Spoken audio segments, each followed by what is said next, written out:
probably can't because it's already dark. But that's where the Ghosts of Pahalgam becomes our special broadcast on the second half of our show today. But we are beginning things today with the big decisions that have been taken by India in an interim measure against Pakistan as a possible precursor to big action that could be coming. And I'm going to tell you why from here in Anantnag, and after spending the day in Pahalgam, speaking to the people who were there when the terror attack happened, some of the people whose livelihoods have been destroyed, some of the people who helped, and the security forces who are now hunting the terrorists, as the Prime Minister promised from Bihar this morning. We also want to tell all of our viewers that we're tracking all the parallel threads of this evolving story. The security situation, the political situation, and the military situation that could very soon become center stage in the aftermath of Pahalgam. In our coverage tonight, remember, all things boil down to how it began with the Prime Minister making one of his hardest promises he has perhaps ever made before. Listen in to Prime Minister Narendra Modi speaking in Bihar today. Friends, today from the soil of Bihar, I say to the whole world, India will identify, track, and punish every terrorist and their backers. We will pursue them to the ends of the earth. India's spirit will never be broken by terrorism. Terrorism will not go unpunished. Every effort will be made to ensure that justice is done. The entire nation is firm in this resolve. Everyone who believes in humanity is with us. I thank the people of various countries and their leaders who have stood with us in these times.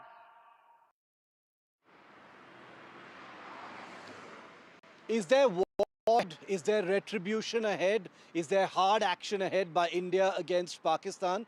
Well, it is no longer speculation. Everyone seems to be reasonably clear, especially after of yesterday and today, that something big is ahead. What it might be, what the shape of it is, we don't want to guess. We don't want to second guess. We do not want to conjecture. But take a look at these indicators that seem to suggest that the decks have indeed been cleared for something big. These are the top 5 indicators that we are interpreting as indicators of action ahead. Number 1, the big diplomatic strike.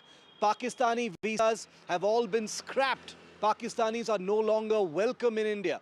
Active visas have 2 days to expire. No new visas will be granted to Pakistani nationals. Even medical visas, medical tourism visas will not be granted to any Pakistani national. That's one of the harshest steps taken by India. 72-hour deadline, the Indus Water Treaty, which was revoked yesterday and put on hold. Diplomatic presence has been cut in high commissions. Consensus building is already in motion by the government in Delhi. All-party meet is happening as we speak in the national capital right now. The Supreme Commander of the Armed Forces, that is President Murmu, has been personally apprised of what could lie ahead. Global support has been rallied by India's diplomatic machinery. Ambassadors and high commissioners have all been briefed. Foreign envoys have been briefed. World leaders from everywhere have expressed their solidarity and support for India. It seems that after the Prime Minister made that promise today, it seems that support for India is growing and there could be a large window for India to actually take the action that the Prime Minister has promised he will be doing. Now on NDTV, we've got the finest team of reporters looking at every aspect of everything I've just named. And I want to introduce all of them to you because they've been breaking every single thread of this evolving story. We have Sunil Prabhu, we have Vishnu Shom, we have Maria Shakil, and we have Aishwarya Jain. All of them plugged into the aspects of this story that is rapidly in motion and possibly moving towards something that India has never seen. Sunil, I want to start with you. The all-party meeting, was the big political story of the day, being seen unanimously as a move by the Modi government to build consensus, to get all the opposition parties on board, perhaps for something big that's going to happen. What are you hearing, Sunil? Well, three important points. One, of course, that there is a broad consensus for the government to act. As you rightly pointed out, the timing and when and where and how they go about it, they've left it to the armed forces, and the opposition parties have supported the government in that decision. But of course, the question of accountability, the intelligence failure, the security lapses also have been reflected, and something that the government will have to look at to ensure the larger safety of tourists as well as others in the Kashmir Valley and as well as across the country.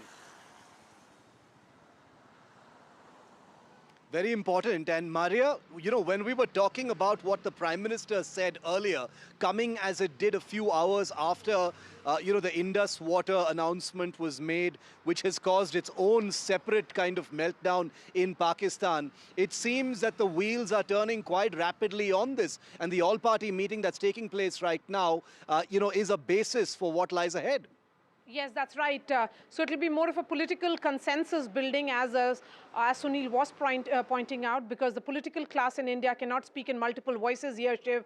They have to speak in near unanimity as far as the future course of action is concerned. But the Prime Minister's message came from Madhubani in Bihar. The message was loud and clear. When he switched from Hindi to English, the message was to the world community that they have to back India when it comes to its fight against terrorism. India has got support from Donald Trump. India has got support from heads of several other countries as well. All of them have said that they stand firmly with India in this fight against terrorism. So now it remains to be seen what will be the decision that will be taken by the Prime Minister. Has that decision been taken already? It's only a matter of execution, because let's not forget, the Prime Minister's anger was a reflection of the entire country, and it was palpable with every word that he said in that 3 minutes, that perhaps summed up the entire, sentiment of India today.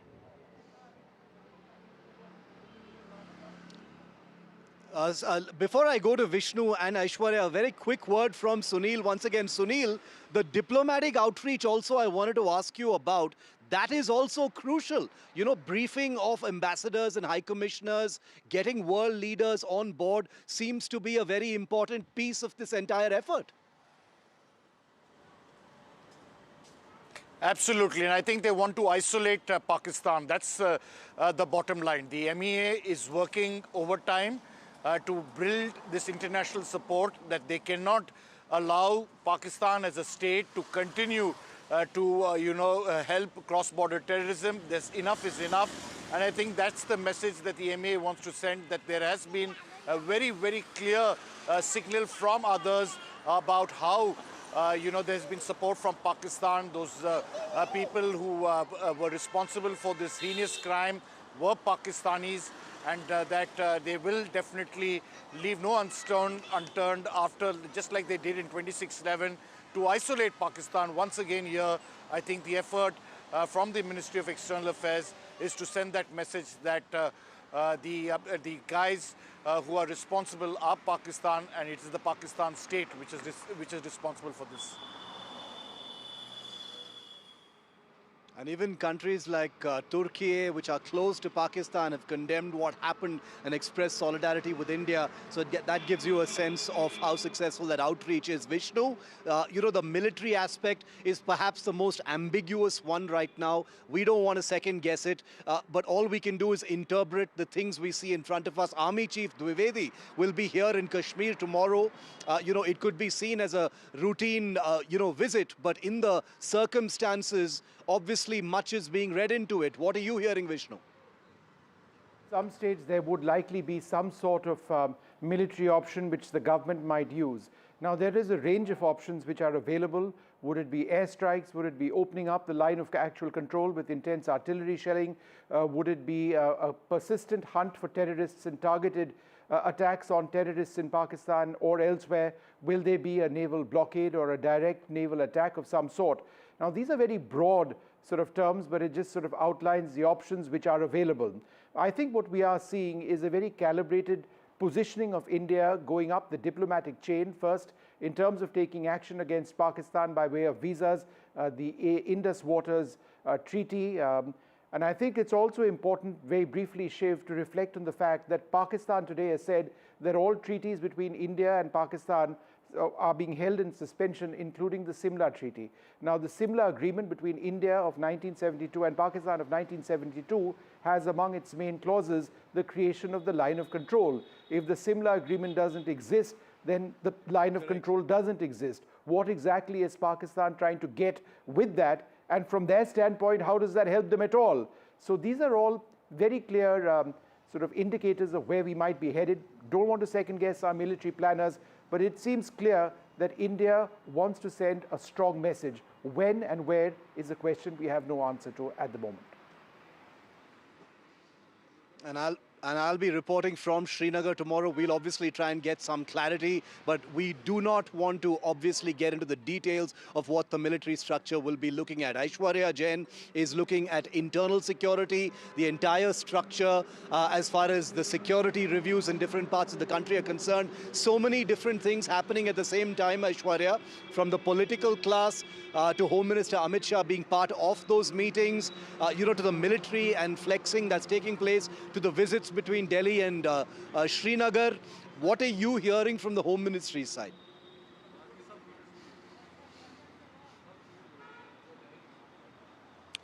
Well, the alert had already been given to all the major cities, specifically to the tourist destination after the after the Pahalgam terror attack, I beg your pardon, and also it is the Ministry of Home Affairs who's very, very closely looking at the developments that are taking place in Jammu and Kashmir. Of course, the directions that were given by the Home Ministry to the senior level officials that are deployed over there. Tomorrow, the Army Chief is heading to Pahalgam as well, and the kind of directions that have been given to implement that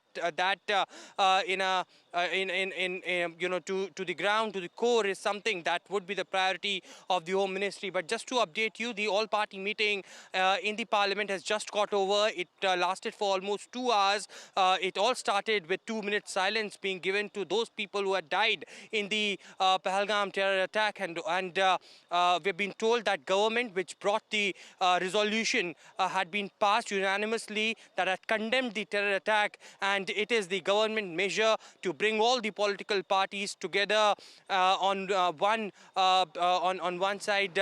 It is, of course, the entire political spectrum who had stood up and stated that it is all of them which is together with the government of India at this point of grief. Political consensus, given the usual kind of bickering that takes place between the opposition and the ruling establishment, political consensus would perhaps be one of the biggest indicators. Voices coming out from that all-party meeting will perhaps confirm what most people think is going to happen next. We'll, of course, keep you posted through our political team. Thanks to all of our reporters here on this special edition of India Matters from here in Jammu and Kashmir. We're taking a very quick break, but on the other side, my long report, Ghosts of Pahalgam. I spent the entire day in the epicenter of that terror attack, speaking to the people, the survivors, the eyewitnesses, and those whose lives are affected, and those who've been entrusted now in hunting down those responsible. Ghosts of Pahalgam coming up.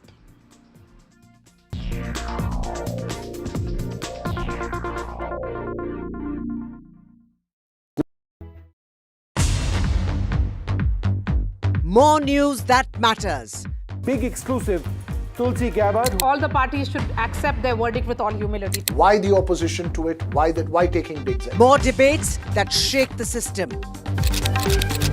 More exclusives you won't find anywhere else. Not just another prime time. Hello and welcome to the Southern View. I'm Leader Raghav. This is the news break and I'm Vasudha Venugopal. This is the last word and I'm Maria Shakil. Left, right and center, and good evening and welcome. It's a prime time that's unmissable. Gold plus optimistic reflective glass लगाओ, धूप की गर्मी को दूर भगाओ और बिजली का बिल भी बचाओ।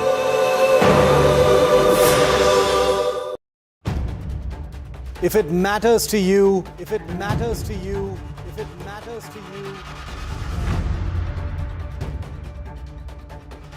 it matters to India. It matters to India. And it matters to me. And it matters to me. India Matters with Shivaru. Only on NDTV 24x7. Finessa windows, beautiful and durable designs. Installation से maintenance की lifelong customer service. आपके घर में फिनिस्टा नहीं है तो call कीजिए. Fine Finer Finesta.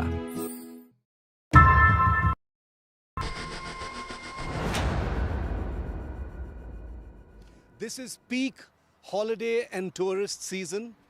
It's a beautiful sunny day in April. But this highway that's usually a mad rush of tourist vehicles and taxis making their way to one of Kashmir's most popular destinations, Pahalgam, wears this completely deserted look. I don't even need to explain it. You can see it for yourself. There's nothing on the road. And it's usually a jam here at this point of time. That's what the locals tell us. The fact is, 2 days after the massacre in Pahalgam, just a few kilometers into the Anantnag hills from where we're standing, there is absolutely nothing. A small smattering of supply trucks, lots of security convoys, visibly elevated security in this area. But the only thing coming from Pahalgam have been tourist vehicles. Many had to delay their departure from Pahalgam simply because of the exodus and the rush. There were a lot of people there at the time when the massacre took place, when the terror attack took place. They've all left. Some of them are going to be camping in Srinagar for a couple of days maybe and then flying out. That is how bad things are. The people of Pahalgam, the people of the towns leading up to Pahalgam, all fueled by the tourism economy, are now completely bereft. They're terrified of what lies ahead. We're told that the 100 cars that passed this way at exactly this time, and there were bumper footfall and tire trails down this road just last year, a record for Jammu and Kashmir.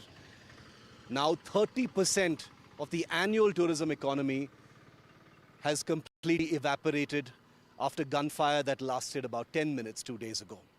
What the future holds for Pahalgam and all the other holiday destinations in Jammu and Kashmir hangs in the balance and is totally uncertain.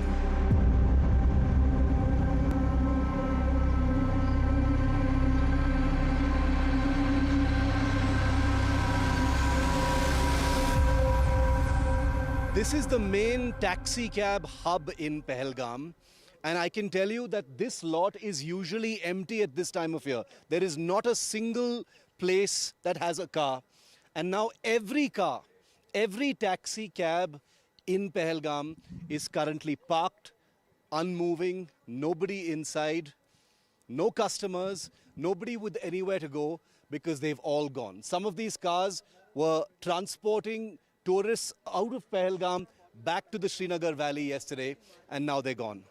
And all these taxis are now just stranded here.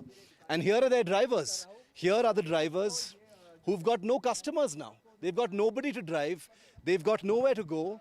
And they're wondering where the bulk of their income, which is supposed to happen at this time, is going to come from. Ghulam Nabi Sahab is the president of this taxi association. And he's agreed to speak to us because they're sitting around now with nothing to do when this is actually their busiest time. Ghulam Nabi Bhai, आपके मन में अभी क्या है जो हुआ है पहलगाम में? अब जो गाड़ियां खड़ी हैं यहाँ पे, यूजुअली अब कस्टमर्स हैं, टूरिस्ट होते हैं, आप उनको पहुंचाते हो जगह जगह, अब क्या है, क्या हालात है? सर हमारा सब कुछ खत्म कर दिया है कि हमारा टोटल जो हमारा रोजी रोटी है तो सर पूरा टूरिज्म पे है। हमारा पूरा पहलगाम, पूरा कश्मीर ख़त्म किया है। जितने भी लोग हैं सबका रोज़गार ख़त्म किया है। अगर इसने पहले किया होता था कि हर जगह हर टूरिस्ट स्पॉट में सिक्योरिटी होता था तो इतना नहीं होता था। क्योंकि आरू वैली हम यहाँ से टूरिस्ट लेके जाते हैं, चंदनवारी जाते हैं, बेता वैली जाते हैं। चंदनवारी में सिक्योरिटी है, आरू वैली में नहीं है, 22 सरन में नहीं है। अगर यहाँ थोड़ा सा सिक्योरिटी होता था तो वहम थोड़ा रहता था कि यहाँ टूरिस्ट है, कुछ दबा रहता था। तो हम कोशिश करते हैं कि हर जगह में सिक्योरिटी होना चाहिए, क्योंकि हम भी अब जाना नहीं चाहते हैं इन स्पॉटों में जब तक गवर्नमेंट सिक्योरिटी नहीं रखेगा। हमारा पूरा ख़त्म किया है, मतलब हमारे पास कोई बाग शाग नहीं है, कुछ नहीं है, खाली हमारा टूरिज्म पे होता है सर। हमारा रोजगार, बाल बच्चे जो भी है टूरिज्म पे है sir. Ghulam Nabi bhai and all of the people you see here have no brook with what is happening. They want to live their lives, they want to conduct their businesses, they see these few weeks as the best time to actually welcome guests from different parts of different other parts of India and different parts of the world. Look at this signboard. It says, "I am Indian." People feeling the need to say this in these dangerous times. I strongly condemn the cowardly terror attack on the tourists which occurred in Baisaran, in Pahalgam. As a Pahalgami, we totally condemn this. Kashmir condemn Pahalgam terror attack. They're completely unanimous. There used to be a contract, a social promise, and I was here in 2015 and I remember so many people telling us this, that tourists are off limits. Tourists और मेहमान जो आते हैं उनको नुकसान पहुंचाना कभी नहीं होता, वो लिमिट से बाहर है, वो कभी नहीं हुआ भी है ना? तो ये कैसे हुआ है? आपके मन में क्या चल रहा है? क्योंकि जब मिलिटेंसी चल रही थी, जब टेररिज्म चल भी रही थी, गुलमर्ग, पहलगाम, सोनमर्ग ऐसे जगहों पे मेहमान जो आते थे उनको किसी ने छुआ भी नहीं। तो ये क्यों हुआ? अभी आपके मन में आपका रीडिंग क्या है? हमारा यही इल्तिजा है सर, हमको पता नहीं ये क्या हुआ हमारे साथ, किसने क्या ये मालूम नहीं। बोल रहा है वहाँ तो गोली चल रहा है, सब लोगों ने वहाँ मिलकर उसको हेल्प किया, टूरिस्ट को हेल्प किया। अगर रोड होगा वहाँ उतना कैजुअलिटी नहीं होगा। अगर रोड होगा वहाँ, रोड भी नहीं वहाँ था सर, इसलिए वहाँ इतना कैजुअलिटी हो गया सर। ज़्यादा दूर है, सिक्योरिटी भी नहीं सर वहाँ था। सर उनको पता था कि मतलब यहाँ से कम 1.5 घंटा लगता है उधर, मतलब पैदल पहुँचने में। उनको पता था कि आप मतलब यहाँ पे ऐसा करेंगे तो कम से कम 1.5 घंटा, तब तक वो भाग जाएंगे। ये पता नहीं कौन थे, लेकिन बहुत कायर थे, बुज़दिलाना, बहुत मतलब वैशी लोग थे, वो दरिंदे थे। वो चाहे कोई भी हो, वैशी दरिंदे थे जिन्होंने मतलब आम लोगों का कत्लेआम किया, हमारे मेहमानों का कत्लेआम किया।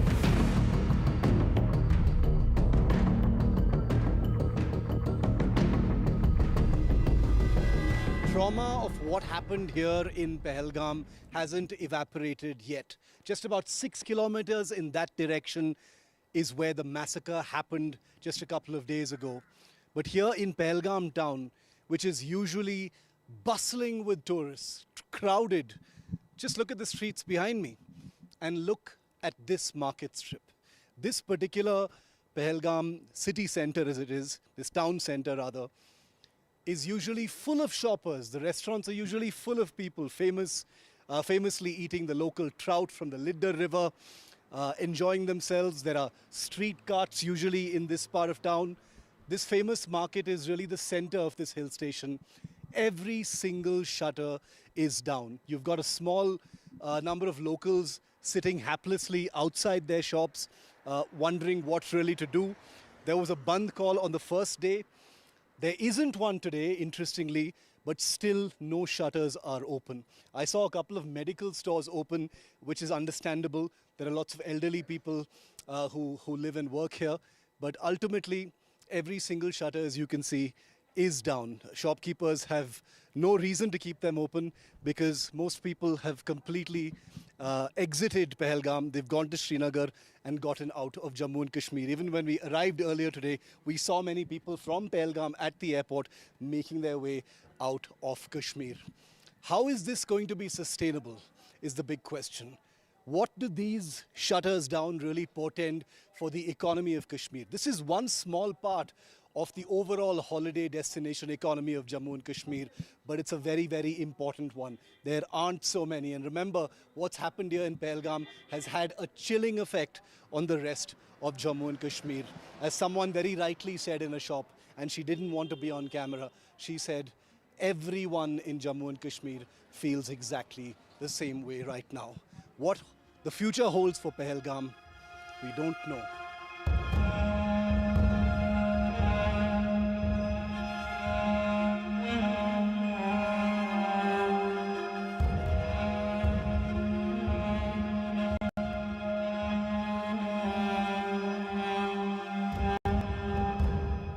"26 people dead is something that Pahalgam will possibly never get over. But the injured who had suffered those grievous gunshot wounds were brought here first. They were brought here first in taxis, wrapped in towels and wrapped in sheets to stop the blood loss. This dispensary is where most of them were brought for initial treatment. Even from the outside, you can tell that it was clearly not equipped enough to deal with grievous gunshot injuries. It is little more than a small little dispensary. Most of the time it's pretty ramshackle with one or two people on duty. But here's the most disturbing part. Person after person, resident after resident that we've been speaking to here in Pahalgam brings up the notion of a hospital. They say, non-instigated, they say that if a hospital, a full-fledged proper hospital befitting a place with such a crowded tourist season was available, then maybe the death toll wouldn't have been 26, maybe 10, 12, maybe even 15 people could have possibly been saved, or maybe the injuries wouldn't have been as grievous. This is that under construction hospital. It is something that represents a promise that's been on for over a decade, we are told. The residents don't blame anyone in particular, but they say promise after promise has been made. Pahalgam has been a bustling tourist destination for so long, and yet, if this hospital perhaps had existed at that time, maybe it wouldn't have been 26 dead.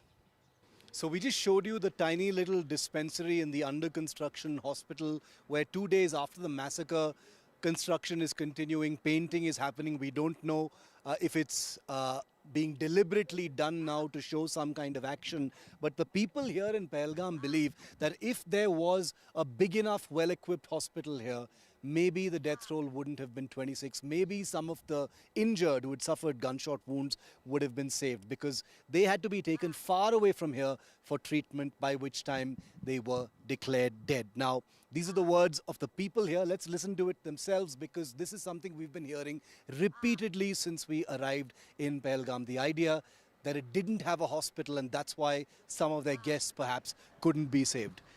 आप जो बोल रहे थे हमको hospital के बारे में पहलगाम में, हम इतना रिक्वेस्ट कर रहा था अगर यहाँ पर फैसिलिटी होता था तो यहाँ पर ब्लड बैंक होता है, इतना बड़ा लॉस नहीं होता है। जब मतलब ये हमारे मेहमान यहाँ पर डेथ हुआ, अगर ब्लड बैंक होता था, यहाँ अस्पताल की फैसिलिटी अच्छी होती है। मुलाजिम तो ड्यूटी पर थे, लेकिन फैसिलिटी उतनी नहीं है यहाँ पर सर। हम लोग बहुत ही दुखी इस बात पर भी, कम से कम 5-6 लोग तो जान बच सकता था। हम भी अपना खून देने के लिए तैयार रहता था, पूरे पहलगाम के बच्चे खून देने के लिए तैयार होता अगर कुछ फैसिलिटी यहाँ पर होता है। तो यहाँ पे अलग से ठीक ठाक हॉस्पिटल नहीं था, इसलिए जो जख्मी थे उनको काफ़ी दूर लेना पड़ गया था। कितना दूर? 40 किलोमीटर, लगभग 40-45 किलोमीटर दूर अनंतनाग लेना पड़ा। और वो 1 घंटा लगा, फिर 1 घंटा लगता, पूरा 1 घंटा लगता सर यहाँ से अनंतनाग के लिए। तो अगर फैसिलिटी होता, हम जवान यहाँ पर लोकल जवान खून देने के लिए तैयार होता है, किसी का जान बच सकता, हमारा फ़र्ज़ बनता था किसी का जान बचाना था।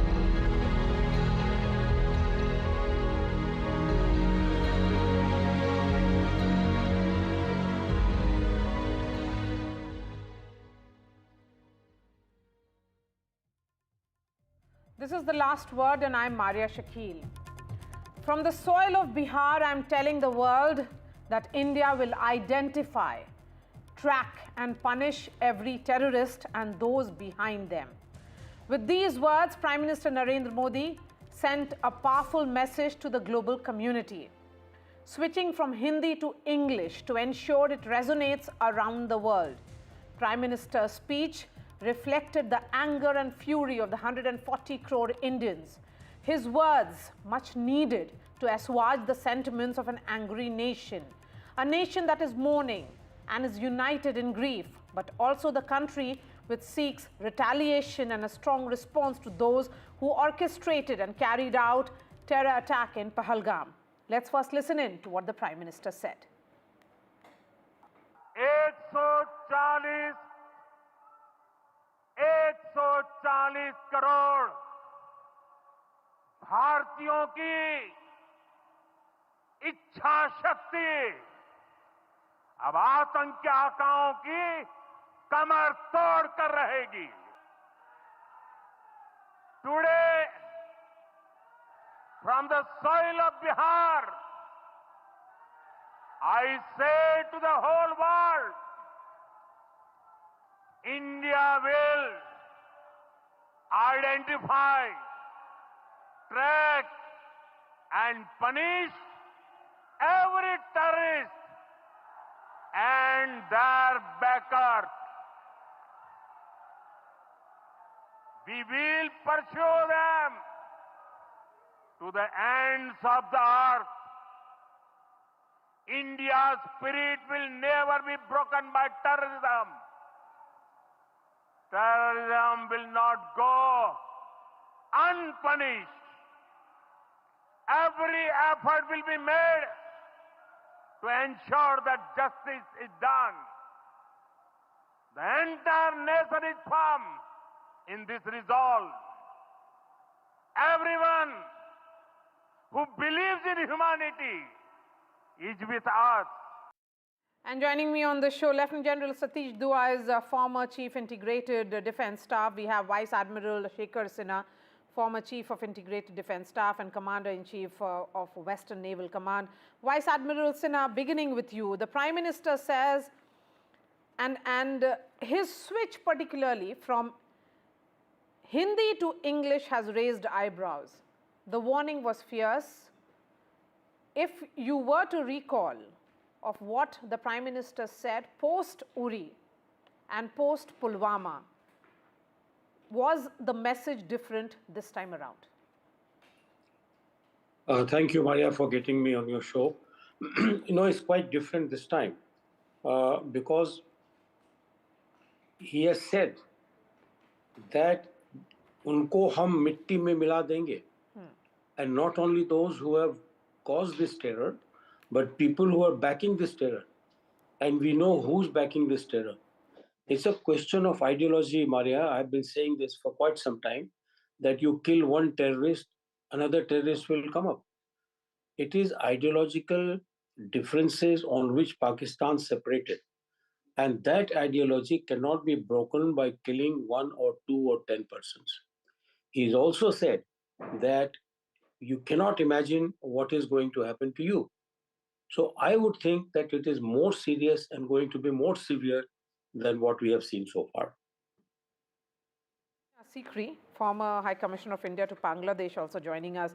Vice Admiral Sinha, let's, since you say that the action will be far more serious and you have essentially spoken about those words of the Prime Minister, let's rewind it for our viewers. He said, we will pursue them to the ends of the world. India's spirit will never be broken and terrorism will not go unpunished.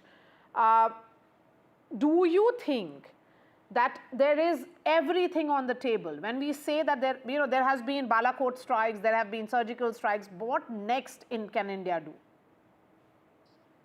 Well, let me just put it across in this manner. Every option is open. The diplomatic and economic sanctions, so to say, has already begun. The 5-6 actions which have been taken, with the Foreign Secretary announced, that should take its due course to act. But the military and intelligence action, Maria, there are so many things on table, that I would say that we should help the Pakistani state to balkanize itself into pieces. I think that time has come that we should not be saying as long as Punjab is with them, it will be problem. Punjab must be separated from all other 3 parts of Pakistan. That's the way I look at it. Okay. Veena Sikri, how do you look at the Prime Minister's speech Because I think it's a message going to the global community more than for people of India, because for the people of India, the message was in Hindi, but for the global community, he understood fully well that the world was watching India, the world is watching India, and India's response will not certainly stop at the diplomatic offensive, the announcements of which came in yesterday. Yeah, well, I think first of all, we have to recognize that what happened in Pahalgam, the attack on innocent tourists, was an act of war. That was the starting point of the act of war. It's not a question of whether India is going to declare an act of war. In fact, somebody in Pakistan is saying that India's suspension of the Indus Waters Treaty is an act of war. The first act of war was the attack on the innocent tourists. Now we are responding to that act of war, and I think the first set of measures announced by Prime Minister Modi when he chaired the CCS yesterday were very strong and very effective. I think the decision to put the Indus Waters Treaty in abeyance until there's irrevocable evidence of Pakistan abjuring terrorism. This has sent shivers in Pakistan. Today, their Sensex crashed by 1,000 points. And there is a lot of uncertainty, a lot of analysis, an article in the Dawn that I saw today, which talks about the extreme uncertainty which has come into Pakistan, the future on agriculture, on availability of water, on timely availability of water, because all this is out of the window now. India doesn't have to do any reporting, neither of data flows, nor of timing of water supply, nor do we have to allow any Pakistani to come and inspect our projects or show the design to them. We are now on our own. We can use the water as we like. Yes, it may take a little time to build reservoirs or even to divert the water, which is the huge pipes that we have to maybe to Jammu and other areas. But the uncertainty it has brought into Pakistan, this is gnawing them. This is eating at their very innards, as it were. I think the decision to expel the defense attaches, the Army, Air Force and Navy attaches is very significant because these are normally ISI representatives.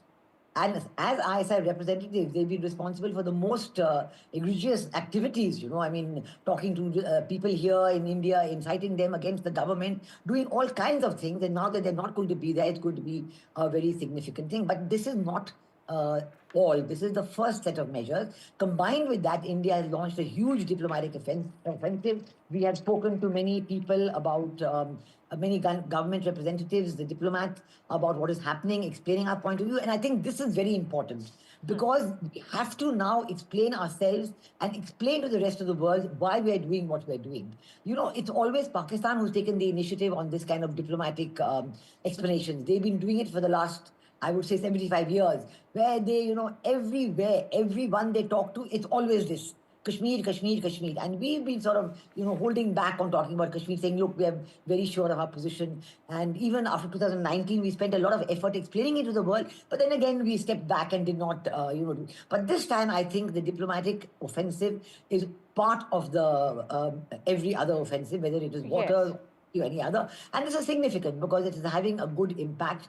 And, the Pakistanis are so worried about the water that today they gave a press conference in Islamabad saying, no, this is not true that they have put in abeyance the Indus Waters Treaty, because when they met our Chargé d'Affaires, they didn't mention about the IWT. So I read out the first sentence of Vikram Mishri's statement when he made at his press conference that we are putting in abeyance the Indus Water Treaty till Pakistan will be police. So in fact, Pakistan, as you were speaking about it, implications as we have been discussing it, it relies heavily on the Indus River system. For irrigation, with about 80% of its cultivated land depend on these waters. The water security is completely dependent on this Indus water. But India is justified in its action, Lieutenant General Dua, because India says that it is not only morally incumbent at this moment, but it is also, because the cross-border terrorism is continuing, India is exercising its sovereign right. And that's what is happening in this time. You're right, Maria. But let's also remember that the Indus Water Treaty has withstood 4 wars and a number of high-profile terror attacks. But we have never held in abeyance, suspended or abrogated the Indus Water Treaty, because we know that it's going to pinch the common man also in Pakistan. But this time, I think enough was enough is the kind of feeling that we have in India. You see, when Uri terror attack took place, I was a corps commander there. When we planned the surgical strike, the same very day the defense minister landed up, and we launched a very shallow attack in multiple camps, training camp, terrorist camps, and killed the terrorists and came back. When Pulwama happened, 40 CRPF Jawans were killed, and a deep precision airstrike was launched, and again at terrorist camps. But this time they have hit innocent tourists, and their intention is clear. You will recall that a couple of months ago, some Hamas leaders had come and met LET leaders. It was in the news. And just like the Hamas, to gain the center stage, conducted the 7 October attacks to sort of, again, feeling their issues getting marginalized in the world. I have been on their invitation. I went to Israel 2 months ago, and I've seen that site in the kibbutz where it took place. So that kind of carnage has been created willfully. And such operations where they were picking out Hindus, Hindu males, segregating them, killing them, and telling the women, telling the ladies, jaake Modi ko batao. They didn't say police ko batana ya army ko batana. They kept saying Modi ko batao. The idea is very simple. Coming on the heels of their Pakistan army chiefs rant about Hindu, Muslim, and Muslims being a superior, and whatever else he said. And covert operations are always cleared at the highest level. So this kind of an operation that has been conducted, it has been conducted willfully. They know that this will happen. And now I would also go away from this topic a bit to say, we have to ensure that we don't create in the whole nation, as the bodies go back to different, as you see the visuals now, to different parts of the country. They don't manage to create a rift between the communities, between the religions, because then the terrorists would have achieved their aims. But getting back to the point, and the last sentence on this is, yes, this time our response has to be much bigger than Uri surgical strikes or the airstrike at Balakot. Why? Because they have killed innocent terrorists, innocent tourists from all over the world.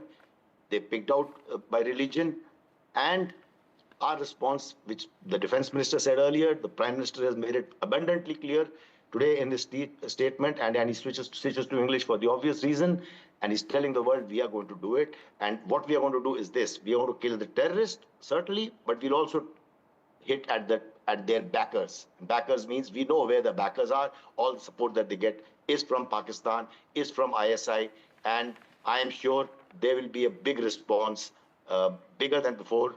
Like others said, like Veena also said, our diplomatic strike has already begun in a big way, and I'm sure you see what happens is that diplomatic and economic measures are always announced and then implemented.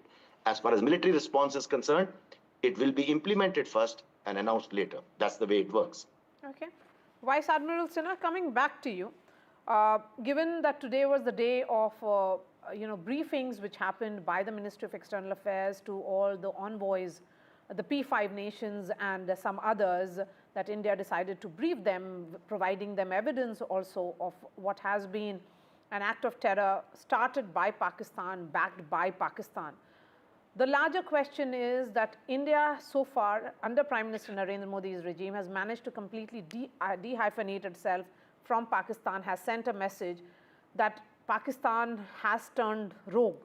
But the question is that, can there be still any kind of, should it be declared a terror state and no engagement whatsoever? And how much do you think other countries, particularly US, China, will be ready to back India? Well, as far as declaring terror state is concerned, China will certainly not do it. US may, because for them, it's easy to walk into what is called an agreement and then walk out of it very, very soon. So I would say that as long as we declare it a terror state, I'm sure there'll be many more who will follow. I cannot forecast as to who will and who will not. Russia I suppose that, they are given their very close ties with India and China, may like to keep out of this whole thing. So I think this is more of a diplomatic nature. But I would say that the retribution this time, as all of us are saying, it will be stronger. They will be, I would think that, there will be both a combination of covert and overt action. And we will have to wait for the time to see as to what does the polity and the senior leadership of armed forces and intelligence have got in mind. I'm sure that they are working round the clock and something will happen sooner than later. Vice Admiral Sinha, for the Prime Minister to say that this has to end once and for all, how do you actually achieve that? Well, are you asking me, Maria? Yes, Vice Admiral Sinha. You see, the point is that the action plan which is to be done by the intelligence and the armed forces, they're not supposed to be in public domain, and therefore I'll refrain from saying anything on that. But I can tell you the capability exists. They may be time consuming because the aims and intentions this time seem to be much bigger, because the Prime Minister has never made a statement like this and is not making statement for the sake of statement. He'll be answerable to the country, answerable to the parliament. And I would think that something very serious is being planned, and you will see it very soon. Okay. Military plans, I don't think it is right for any one of us to, discuss that on a forum like this. Absolutely, sir. Let's not second guess what government will be doing, but the Prime Minister's warning is loud and clear. His message is loud and clear, and I think when he has communicated that there's zero tolerance to terrorism, he also said that terrorism will not go unpunished. He also went on to say that India's spirit will never be broken by terrorism. And there are multiple nations, Veena Sikri, that stand with India. It started with that call from President Trump. Then there was a letter that was written by Vladimir Putin. Multiple heads of states have spoken to Prime Minister Narendra Modi, have taken to Twitter to express their solidarity with India, and have also said that they stand with India in its fight against terrorism. So as far as global support is concerned, that stands with India, and that is the reason why that switch from Hindi to English, because Prime Minister Modi was addressing the global audience. Yeah. Certainly, there was a message to the world. I mean, he was speaking in Bihar, but in Madhubani, and he spoke in Hindi, but this particular sentence was addressed to the world. And I think that, this call to declare Pakistan as a state sponsor of terror, this time it has come from America itself. There's a leading intellectual in America, Michael Rubin, who's at the American Enterprise Institute. He has made this call in an article that he's written today. And that he has made this call from there shows already some element of support from the American establishment on this subject. So I think this must be something that we have to pursue very clearly, because if we can get this done now, and once and for all, we all have the history of Osama bin Laden, you have David Headley Chase, you have the Abu Rana, who has now come back to India, which has been a great diplomatic victory for us. And all these things show that the time is right, because President Trump himself has declared himself strongly against any kind of terror, and he has said, I leave South Asia to India. He said, I leave Bangladesh to India, I leave South Asia to India. So we have to decide for ourselves what we would like to do, and certainly I think a way to bring a long-term end to terrorism as the state sponsors of terrorism, sponsoring groups like Lashkar-e-Taiba or Jaish-e-Mohammed, this has to come to an end. Otherwise, these threats will come up again and again. It will be quiet maybe for a year or so. Again, something will happen. So we are thinking, it seems to me, in terms of a long-term, strong, irrevocable end to this situation. And I think that one of the aspects would be declaring Pakistan a state sponsor of terror. The other could be, you could have an embargo of Karachi port. There's so many other aspects that are being talked about. Trade issues are there. We know that Pakistan has already declared Indian aircraft as not allowed to fly over their space. We can declare Pakistan aircraft. Ambassador Sikri, just a moment, because even as we speak, there is a long list of leaders who have called the Prime Minister today. Benjamin Netanyahu calling Prime Minister. Jordan King has called Prime Minister. Prime Minister of Japan has called Prime Minister Modi. President Emmanuel Macron of France has spoken to Prime Minister Modi. Meloni, the Prime Minister of Italy, has spoken to Prime Minister Modi. So these calls are significant because Prime Minister's resolve was displayed in Bihar today. And I think that is a huge, huge thing when you receive these calls, which means it is about total isolation of Pakistan. No, absolutely, absolutely. Not only is the dehyphenation of India and Pakistan complete, but the isolation of Pakistan within this whole setup as literally is being seen, Pakistan is being seen as a state sponsor of terror. So I think we should press this thing home. What about, on the FATF, getting them into the blacklist? There's so many aspects of the international community support that we can get. We know that on the FATF also, there have been strong expressions of support from many people, even in the committee. So I think that this aspect of getting Pakistan in the blacklist on the FATF, on getting Pakistan as a state sponsor of terror, and also, determining about the use of whether a country which is state sponsor of terror, can they be allowed to have nuclear weapons? A big question comes up. So what happens to their nuclear weapons? So I think there is a very strong line of thinking on many different directions. Okay. And whether some of this happens or all of it happens, all right, will be seen in the coming weeks. Thank you, ma'am. Thank you so much for joining us. Vice Admiral Shekhar Sinha, Lieutenant General Satish Dua, and Veena Sikri. Appreciate your time. Let me bring in Harshvardhan Shringla now, former Foreign Secretary. Ambassador Shringla, really appreciate your time. I mean, Prime Minister's message has been strong and stern. Particularly what he said with regards to terrorism, that terrorism will not go unpunished. This act will not go unpunished. How do you look at the overall messaging that has come in from the Prime Minister? And of course, he was reflecting the sentiments of the entire country at this juncture. Well, I think it's very clear that, terrorism as an instrument of policy will no longer be tolerated. What Prime Minister Modi is saying is that if you inflict terrorism on us and our citizens, you will have to pay, in kind. I mean, in other words, you will have to meet the full force of law and justice from India. And I think that has been the practice in the last 10 years. Pulwama, we saw a strong response. We have already taken certain steps at the diplomatic level. And I'm sure there will be an appropriate and considered response as and when it is, timely from the government side to, I would say, lethally address the issue of terrorism and those who support terrorism and the infrastructure around them.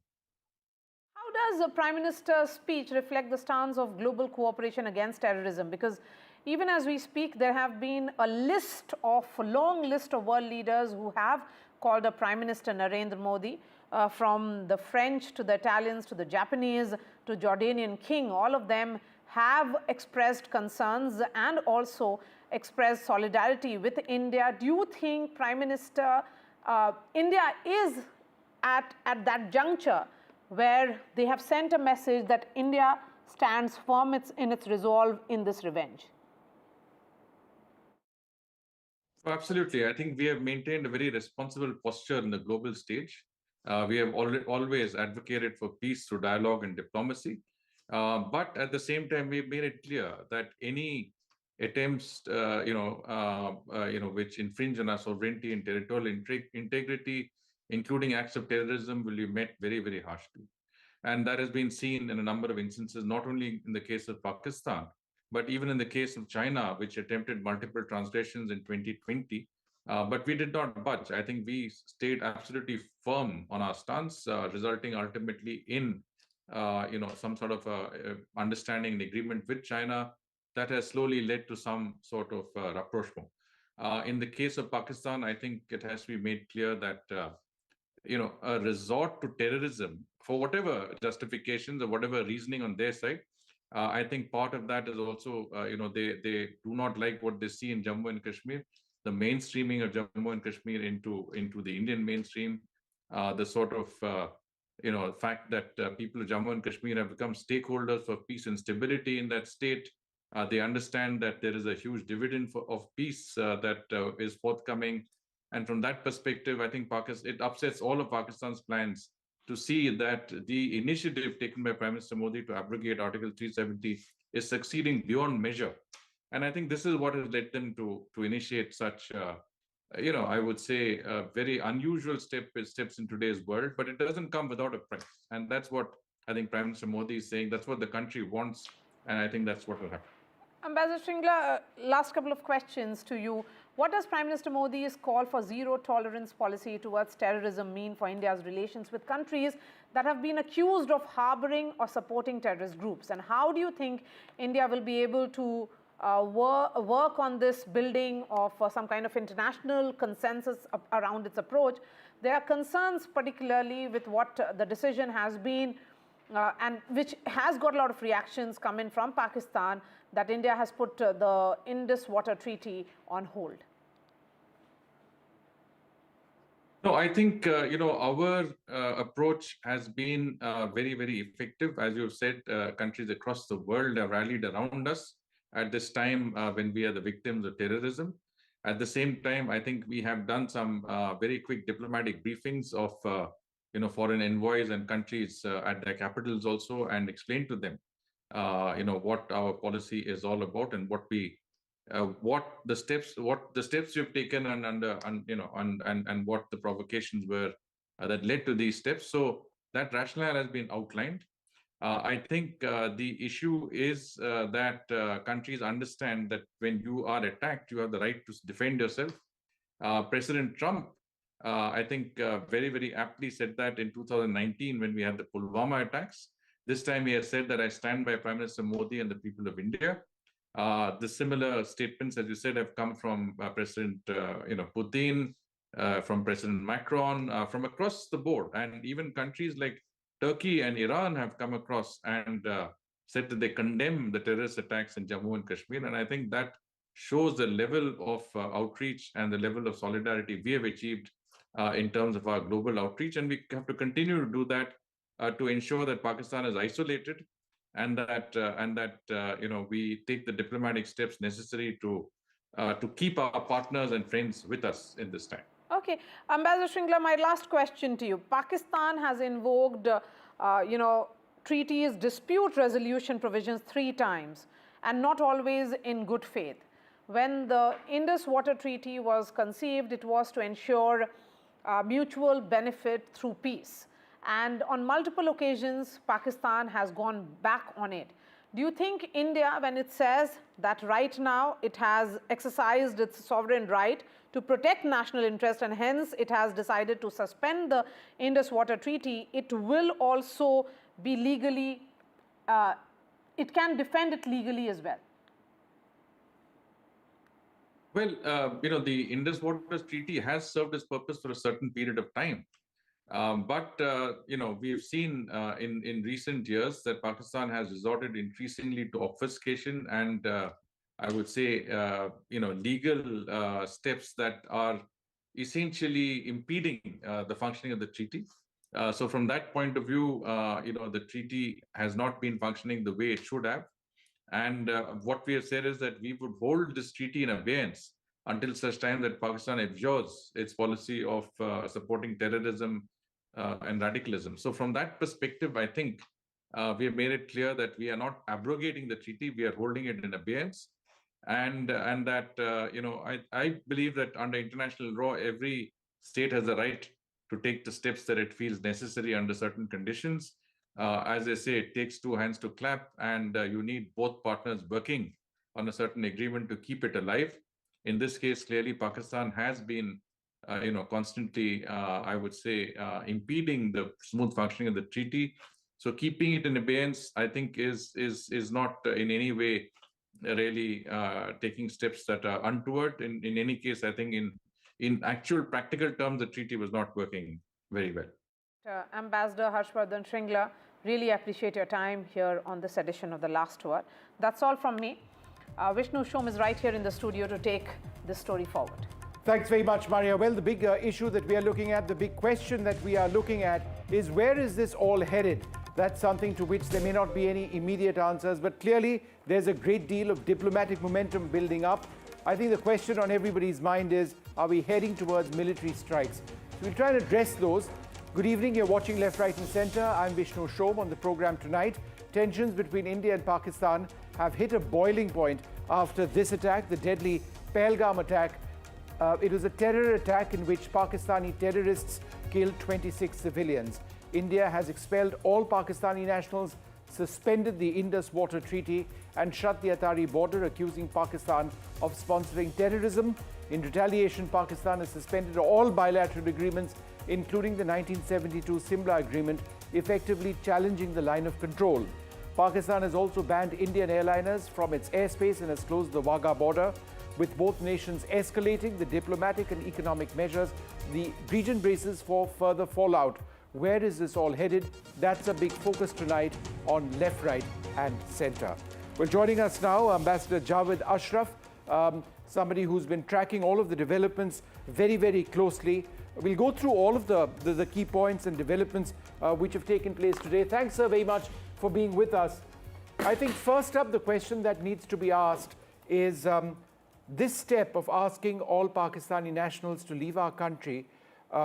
In your mind, is this perhaps the most extreme step India has taken against Pakistani nationals in the last several decades? Vishnu, first of all, let me say that, there's no words that can actually comprehend or fully explain or reflect the absolute barbarity and the heinousness of this terrorist attack. We've seen many different kinds of terrorist attacks in India, including in Jammu and Kashmir, but this one on defenseless civilians, identified in the most crass manner by their religion, and shot so brutally in front of family members and friends, is beyond any level of barbarity, any level of humanity that you can imagine. So the reactions in the country are completely understandable. There are no words that are enough to condemn this in the strongest possible terms. So therefore, some of the reaction that you will see, including the one that you mentioned, is a reflection of a very deep emotional response on this grave tragedy and of this brutal attack. I think that it is a reflection of the fact that, over the past decades, there has been a cycle of terrorism from Pakistan, sometimes ones that don't make the kind of headlines that this one did. There are some very big ones that we all remember that have always been followed by a period of escalation from both sides, and then there has been some kind of a return to normalcy, at least at the level of trade, commerce, people-to-people ties. But I think that, what we are seeing signaling in this from Pakistan is that there are absolutely no red lines to what they can do. It was obvious in the Chief of Army Staff's message just the other day. So I think asking people of Pakistan to leave the country is both a pragmatic step, right, because of the nature of emotional responses that you are seeing. And second is a signal also that, we have made every conceivable effort in the past to try and keep a sense of normalcy in our relationship and every prime minister from the time of independence had tried to do that. Ambassador Ashraf, let me just jump in with a quick question. If you look at what Pakistan has done, they've put aside, at least on hold, all bilateral agreements between India and Pakistan, and that includes the Simla Agreement signed in 1972. It was the Simla Agreement which, besides anything else, introduced the existence of the line of control which replaced the ceasefire line. If Pakistan doesn't But I think, Vishnu, I think they have systematically, consistently violated the Simla Agreement. I think, they have had absolutely no regard for any agreements that they have signed. Pakistan is the kind of a state which will happily enter into an agreement and simply violate it the very next day. So if you look at the provisions of Simla Agreement, tell me which ones are the ones that they have actually honored. They have never respected the territorial integrity and sovereignty of the country. They have never, ever accepted the method of peaceful resolution. They've never accepted bilateral resolution.